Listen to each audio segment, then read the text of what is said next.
अब इस घर में नौकरों की जिंदगी मैं नहीं गुजार सकता। मेरा परिवार बर्बाद हो रहा है। मेरी पत्नी एक एक चीज के लिए तरसती है और मेरा बेटा एक खिलौने के लिए भी तरस जाता है। इससे तो बेहतर है कि हम तीनों इस दुनिया को छोड़कर चले जाएं। यही विचार करके पूरा परिवार नशीला पदार्थ खाकर आत्महत्या कर लेता है। तभी अपने माँ बाप को कोसता हुआ उनका दूसरा बेटा कहता है, लो कर लो अपने बड़े बेटे बहू को बस में, रख लो सब कुछ अपने हाथ में। अब इस करोड़ों की संपत्ति को कौन संभालेगा? ना बेटा रहा, ना बहू रही और ना ही पोता रहा। इतना कहकर पूरा परिवार दहाड़े मार मार कर रो रहा था। रामचंद्र जी और कमला के तीन बेटे थे, रोहन, दीपक और ललित। दीपक और ललित अभी पढ़ाई कर रहे थे। रोहन की पढ़ाई छुड़वा दी गई थी। वह अपने पिताजी का उनके कारोबार में साथ देता था। क्योंकि उनका कारोबार अब उन्नति कर रहा था, तो रामचंद्र जी ने अपने बड़े बेटे रोहन की पढ़ाई छुड़वाकर उसे बिजनेस में अपने साथ लगा लिया था। लेकिन उनके बिजनेस में रोहन उनका बेटा बनकर नहीं, बल्कि उनका नौकर बनकर काम करता था। रामचंद्र जी एक फूटी कोड़ी भी रोहन को नहीं देते थे। रोहन सारा दिन काम करता रहता था और अपने पिताजी का हाथ बटाता था कारोबार में। शहर के बड़े कारोबारी उनकी दुकान पर आते हैं और रोहन को काम करता हुआ देखकर खुश हो जाते हैं कि कितना मेहनती लड़का है, और अपनी बेटी का रिश्ता रामचंद्र जी के सामने रखते हैं। रामचंद्र जी बिना लड़की देखे ही रिश्ता तय कर देते हैं, क्योंकि उन्हें पता था कि यह शहर के बहुत बड़े कारोबारी हैं और अपनी बेटी को दहेज में बहुत कुछ देंगे। प्रकाश जी भी खुश हो जाते हैं कि चलो उनकी पुत्री का विवाह एक अच्छे खानदानी घर में हो रहा है। लेकिन वह हकीकत नहीं जानते थे कि जिसके साथ वह अपनी बेटी का विवाह करना चाह रहे हैं, वह इस कारोबार में अपने पिताजी का नौकर बनकर काम कर रहा है, जिसे कोई तनख्वाह नहीं दी जाती है। जल्द ही रोहन की शादी वीणा से हो जाती है। प्रकाश जी की बेटी वीणा शादी में अपने साथ बहुत सारा दान दहेज लाई थी। कमला ने जैसे ही वीणा को गहनों से लदे हुए देखा, उसने उसके सारे गहने उतरवा कर अपने पास रख लिए और बोली, शादी का माहौल है, कोई गहना इधर उधर ना हो जाए। तुम उतार कर मुझे दे दो, मैं इन्हें संभाल कर रख लेती हूँ। वीणा सारे गहने उतार कर अपनी सास कमला को दे देती है और कुछ ही दिन बाद वीणा को सारी बातें का एहसास होने लगता है कि यह घर जैसा दिखता है वैसा है नहीं, क्योंकि घर में रामचंद्र जी और कमला का ही सिक्का चलता था। घर में वही सब होता था जो कमला जी और रामचंद्र जी कहते थे। उनके तीन बच्चे उनके कहने से बाहर नहीं जा सकते थे। जैसा उनको कहते वैसा ही करना पड़ता है। घर का माहौल बहुत सख्त था। शादी के बाद वीणा घर में एक भी काम अपनी मर्जी से नहीं कर सकती थी। जैसे पहले पूरे घर में दबदबा रखते थे, वैसे ही वीणा के आने के बाद भी कमला जी और रामचंद्र जी अपना और दबाव बनाए हुए थे। जिस तरह से दुकान पर रामचंद्र जी का दबदबा था, घर पर कमला जी का दबदबा था। घर का एक काम भी कमला जी के पूछे बिना नहीं हो सकता था। रोहन सारा दिन दुकान पर काम करता, लेकिन उसके बदले उसे ना तो कोई पैसा मिलता और ना ही उसे बेटे होने का हक मिलता। दुकान पर बस वह एक नौकर के रूप में काम करता था। जब भी रोहन अपने पिताजी से कुछ पैसे मांगता, तो रामचंद्र जी कह देते कि खाना पीना और अच्छे घर में तो रह रहे हो, पैसे का क्या करोगे? हमारे बाद तो दुकान तुम ही लोगों की है। उन्हें यह बात भी समझ नहीं आ रही थी कि अब रोहन की शादी हो चुकी है, उसके कुछ व्यक्तिगत खर्च भी हो सकते हैं, क्योंकि रामचंद्र जी और कमला जी दोनों ही अड़ियल स्वभाव को ही सही समझते थे। मीना को अपनी छोटी छोटी जरूरतों के लिए अपनी सासू माँ से पैसे मांगने पड़ते थे।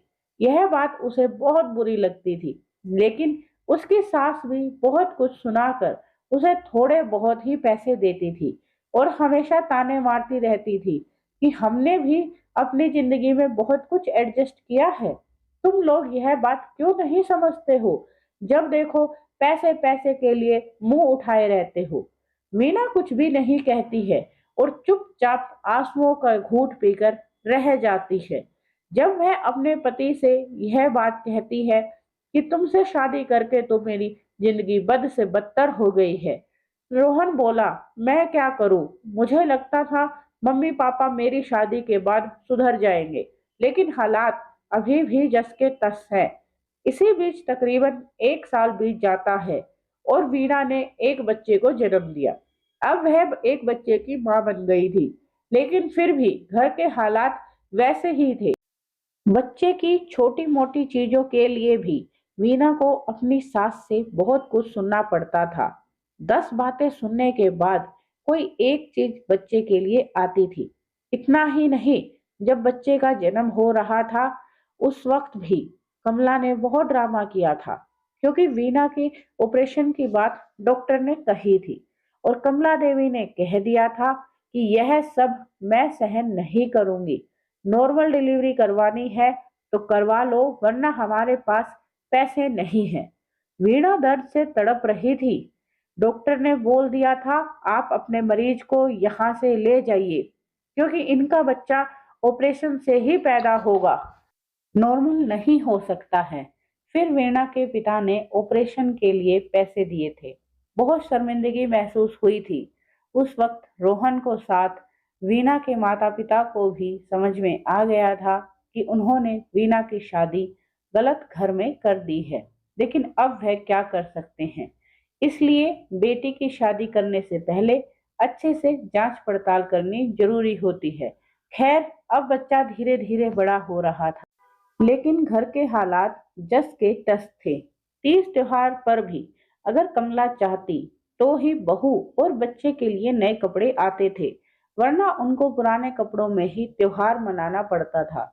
किसी शादी ब्याह में भी वीणा नहीं जा सकती थी, क्योंकि वहां जाने के लिए उनके पास अच्छे कपड़े नहीं होते थे। वह तड़प कर रह जाती थी। वह ना किसी मायके के रिश्ते में जाती थी और ना ही किसी ससुराल वाले रिश्ते में जाती थी। रोहन अपनी पत्नी की तकलीफ को समझता था। अब बच्चा 4 साल का हो चुका था और उसे स्कूल के एडमिशन की तैयारी करनी थी। वीणा चाहती थी कि उसका बेटा किसी अच्छे बड़े स्कूल में पढ़ाई लिखाई करे, लेकिन रामचंद्र जी का कहना था कि उनके तीनों बेटे भी सरकारी स्कूल में पढ़े हैं, तो इनमें क्या खराबी है। मैं फालतू के पैसे बच्चे की फीस के लिए नहीं दूंगा, यह सरकारी स्कूल में ही पढ़ेगा। बहुत कोशिश की वीणा ने, लेकिन उनके सास ससुर नहीं माने। मजबूरन रोहन को अपने बेटे को सरकारी स्कूल में ही पढ़ाना पड़ा। वीणा अपने पति से कहती है कि तुम अपने पिताजी का कारोबार छोड़कर कोई प्राइवेट नौकरी कर लो। जब सारा दिन गधा मजदूरी करनी ही है तो कोई प्राइवेट जॉब तो कर लो, ताकि तुम्हारे हाथ में 2-4 पैसे तो आ जाएं। हमें इस तरह माँ बाबूजी के ऊपर आश्रित तो नहीं रहना पड़ेगा। लेकिन जब भी रोहन अपने पिता से बाहर नौकरी करने के लिए कहता, वह कह देते कि अगर तुम बाहर नौकरी करोगे तो तुम्हें मेरा घर भी छोड़कर जाना होगा। पहले अपना सामान उठाओ और मेरे घर से निकल जाओ, फिर जाकर कहीं भी नौकरी करो, मुझे कोई फर्क नहीं पड़ता। लेकिन रोहन ज्यादा पढ़ा लिखा नहीं था। उसे कोई ऐसी नौकरी नहीं मिलती जिससे वह नए घर का किराया भी दे दे और अपने बीवी बच्चे का लालन पोषण भी अच्छे से चला सके। वह हार मानकर अपने पिताजी के साथ ही काम करता रहता। घर के हालात दोनों छोटे भाई भी देख रहे थे। दीपक और ललित को यह समझ में आ गया था कि अगर उन्होंने पढ़ाई छोड़ दी तो उनकी भी जिंदगी ऐसे ही गुजरेगी जैसे आज उनके बड़े भाई की गुजर रही है। इसलिए उन्होंने अपनी पढ़ाई को जारी रखा। जैसे ही दीपक और ललित की शादी हुई, वह अपनी पत्नियों को लेकर अपने माँ बाप का घर छोड़कर किराए के घर में चले गए। क्योंकि उन्होंने पढ़ाई की थी तो उनकी सैलरी इतनी तो थी कि वह अपनी पत्नी को अच्छे से रख सके। उन्हें यह समझ में आ गया था कि अगर वह इस घर में रहेंगे तो जैसे हालात आज वीणा भाभी के हैं वैसे ही उनकी पत्नियों के भी होंगे। वो भी एक एक पैसे के लिए मोहताज रहेंगी। इसलिए अपने बड़े भाई के हालात देखकर उन दोनों ने समझदारी से काम लिया और अपनी पढ़ाई जारी रखी थी। लेकिन उनके पिता ने तो उनकी पढ़ाई छुड़वाने का इंतजाम किया था कि वह अब आगे की पढ़ाई के लिए उनको पैसे नहीं देंगे। तो दोनों भाइयों ने अपने पिताजी का सामना किया और कहा कि पिताजी, हम अपनी पढ़ाई का खर्चा खुद ही उठा लेंगे। तो उन लोगों ने पढ़ाई के साथ साथ छोटी सी नौकरी भी शुरू कर दी थी, जिससे उनके पढ़ाई का खर्चा निकल जाता था। जब भी रोहन अपने भाइयों से मिलता, वह उनके आगे अपने जीवन का दुखड़ा सुनाता और कहता, तुम दोनों कितने होशियार निकले, काश मैं भी तुम्हारी तरह समझदार होता और अपनी पढ़ाई जारी रखता तो आज मेरे बेटे और मेरी पत्नी को इस तरह घुट घुट कर जीते हुए नहीं देखना पड़ता। वीणा भी अपने पति रोहन से यही कहती थी कि काश तुम अपने भाइयों की तरह समझदार निकलते। तो रोहन उसे कहता, यह मेरी बदनसीबी है कि मैं बड़ा भाई था और मुझे यह सब कुछ समझ नहीं आया। उन दोनों को मेरी परेशानी देखकर समझ में आ गया कि उन्हें आगे क्या करना है। लेकिन मैं खुश हूँ कि कम से कम मेरे दोनों भाई तो अपने परिवार के साथ चैन की जिंदगी जी रहे हैं। वीणा बोलती है, हाँ यह बात तो आपने सही कही, लेकिन अब मैं और मेरा बच्चा तो जिंदगी भर परेशानी झेलने के लिए ही हैं। दीपक और ललित के भी अब बच्चे हो चुके थे और दोनों अच्छे प्राइवेट स्कूलों में अपने बच्चों को पढ़ा रहे थे। वीणा को बहुत दुख होता था क्योंकि इतनी संपत्ति होने के बाद भी वह अपने बेटे को अपने मनचाहे स्कूल में नहीं पढ़ा पाई, ना ही बेटे का कोई शौक पूरा कर पाई। जब भी ललित और दीपक के बच्चे आते थे तो उनके महंगे कपड़े देखकर रोहन को अपने ऊपर गुस्सा आता था। दीपक और ललित को पता था कि रोहन की परेशानी का। कभी कभी वह उसके बच्चे के लिए महंगे कपड़े भी लेकर आते थे, लेकिन कोई कब तक दूसरे के बच्चे के लिए कर सकता है। सबके अपने खर्च होते हैं। यह बात रोहन और वीणा बहुत अच्छे से जानते थे। दोनों भाई अपने भाई और भाभी की बहुत इज्जत करते थे, लेकिन वह लोग भी मजबूर थे, चाह कर भी उनकी कोई मदद नहीं कर सकते थे। रोहन ने कई बार दीपक और ललित को बोला कि कोई जुगाड़ हो तो मेरी भी नौकरी लगवा दो। अब मैं इस घर में नौकरों की जिंदगी नहीं गुजार सकता। मेरा परिवार बर्बाद हो रहा है और मेरी पत्नी एक एक चीज के लिए तरसती रहती है। लेकिन भाई, आपकी पढ़ाई इतनी नहीं है कि आपको एक अच्छी नौकरी मिल सके। घर चलाना भी मुश्किल हो जाएगा। घर का किराया ही अच्छा खासा लग जाता है। भैया, इस जमाने में हम लोग भी इतना नहीं कमा पाते हैं कि आपकी कोई आर्थिक मदद कर सके। बस अपना खर्चा जैसे तैसे चला लेते हैं। रोहन बोला, हाँ भाई, मुझे पता है। तुम लोगों से अगर बन पड़ता तो तुम लोग मेरी मदद जरूर करते। कुछ दिन इसी तरह गुजर जाते हैं। अचानक एक दिन वीणा को याद आता है कि उसकी शादी में उसके पिताजी ने बहुत सारे गहने दिए थे। तो वह अपने पति रोहन को कहती है कि तुम अपनी माँ से वह गहने मांग कर कोई नया बिजनेस शुरू कर लो। तुम्हें इतना वक्त हो गया है अपने पिताजी के बिजनेस को संभालते हुए। अच्छा खासा अनुभव है। हमारा बिजनेस जरूर कामयाब हो जाएगा और हम भी सुख से रह पाएंगे। तो रोहन अपनी पत्नी से कहता है, बात तो तुम ठीक कह रही हो। मैं माँ से तुम्हारे गहने मांगता हूँ और थोड़ा बहुत बैंक से लोन लेकर अपना बिजनेस स्टार्ट करने की कोशिश करता हूँ। लेकिन रोहन को नहीं पता था कि उसके माँ बाप उसे वहां से जाना ही नहीं देना चाहते हैं। उन्हें तो घर में दो बंधुआ मजदूर मिले हुए थे जो उनकी बातें सुनते भी थे और उन पर अमल भी करते थे। वह उन दोनों को घर से जाने ही नहीं देना चाहते थे। रोहन बड़ी हिम्मत करके अपनी माँ से अपनी पत्नी के गहने मांगता है, लेकिन उसकी माँ पलट कर कह देती है, मैंने तो तुम्हारी पत्नी के गहने कभी लिए ही नहीं थे। तुम कौन से गहनों की बात कर रहे हो? यह सुनकर वीना से रहा ना गया और उसने कहा, माँ जी, मेरी शादी में मेरे पिताजी ने कम से कम 10-12 लाख के गहने दिए थे। आपने शादी के वक्त ही मेरे सारे गहने उतरवा कर अपने पास रख लिए थे। उस दिन के बाद से मैंने एक भी गहना अपने लिए नहीं मांगा। कमला देवी साफ साफ मना कर देती है कि मेरे पास तुम्हारा कोई गहना नहीं है। लाख मिन्नतें करने के बाद भी कमला का दिल नहीं पसीजा और वह अपनी बहू के गहने उसे वापस नहीं देती है। रोहन यह बात अपने भाइयों को बताता है तो उसके भाई अपने माँ बाप को फोन करके समझाने की कोशिश करते हैं कि आपने बहुत जुल्म कर लिया रोहन भैया पर, अब उन्हें उनकी जिंदगी जीने दो। तो वह उन्हें धमकाकर चुप करा देते हैं और कहते हैं कि तुमसे हमारा कोई लेना देना नहीं है, तुम तो हमें छोड़कर जा चुके हो, तो तुम्हें हमसे बोलने का कोई मतलब नहीं बनता। रोहन और उसकी पत्नी अब जीवन से हार चुके थे। उन्हें समझ में आ गया था कि उनके माँ पिताजी उन्हें कहीं सुख से जीवन व्यतीत नहीं करने देंगे।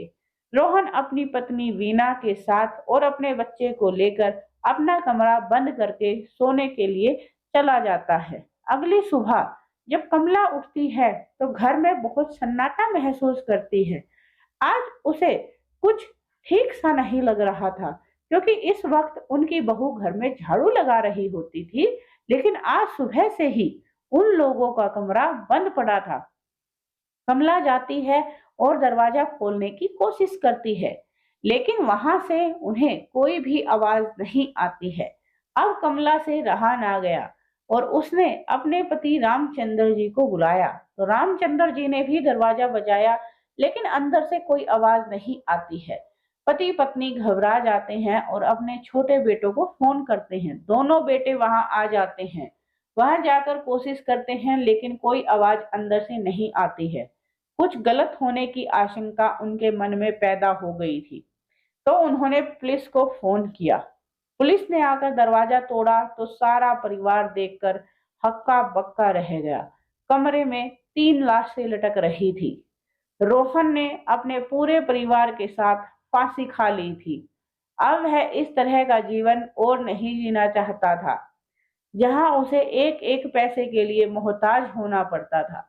अपने परिवार की लाश देखकर रामचंद्र जी बेहोश हो जाते हैं और कमला देवी जोर जोर से दहाड़े मारकर रोने लगती है कि रोहन, तुमने यह क्या कर लिया? हमारे बात तो सब कुछ तुम्हारा ही था ना। अब इतने पैसे का, इस करोड़ों की संपत्ति का क्या करेंगे? हमारी दुकान को कौन चलाएगा तुम्हारे बिना? यह दोनों तो पहले से ही हमें छोड़कर जा चुके थे। बुढ़ापे में तुम ही हमें छोड़कर चले गए। दूसरी तरफ उनका बेटा ललित कह रहा था, लो और दबा लो अपने बेटे बहू को और चला लो इन्हें अपनी उंगलियों पर। माँ, कर लो राज अपने घर पर। अब बेटा रहा न बहू रही। अब अकेली तुम ही इस घर की मालकिन हो। जैसा चाहो वैसे रहो। बेटा अपनी माँ को सुनाए जा रहा था, क्योंकि उन सब लोगों ने वह सब होते हुए देखा था जो नाजायज था। उसकी माँ कहती है, हम जो कुछ कर रहे थे, जमा पूंजी सब कुछ तुम्हारा ही तो था।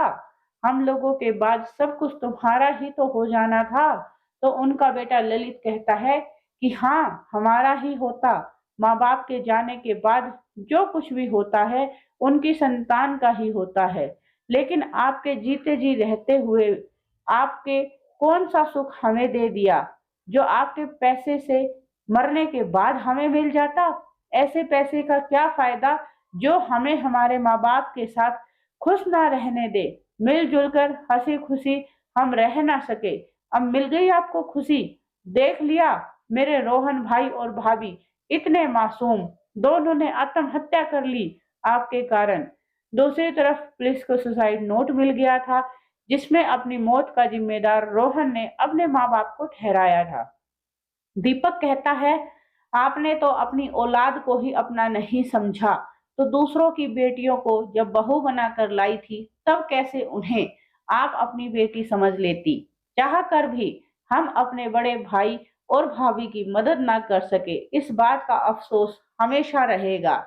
और मैं तो अब इस बात से भी इनकार करूंगा कि मैं रामचंद्र और कमला का बेटा हूँ। दीपक की यह बातें सुनकर सारा परिवार एक दूसरे को देखकर रोने लग गया। सब कुछ होते हुए भी एक परिवार अपने अड़ियल और स्वार्थी स्वभाव होने के कारण इस तरह से बर्बाद हो गया था। तो दोस्तों, कैसी लगी आपको यह कहानी? मुझे कमेंट सेक्शन में कमेंट करके जरूर बताएं। और आपको क्या लगता है, घर में परिवार में हंसी खुशी जरूरी है या पैसा जरूरी है? और ऐसे पैसे का क्या करना जिससे परिवार खुश ना रह सके? अपने विचार मुझे कमेंट सेक्शन में जरूर बताएं। मिलूंगी आपसे फिर एक नई कहानी में, तब तक के लिए बाय बाय।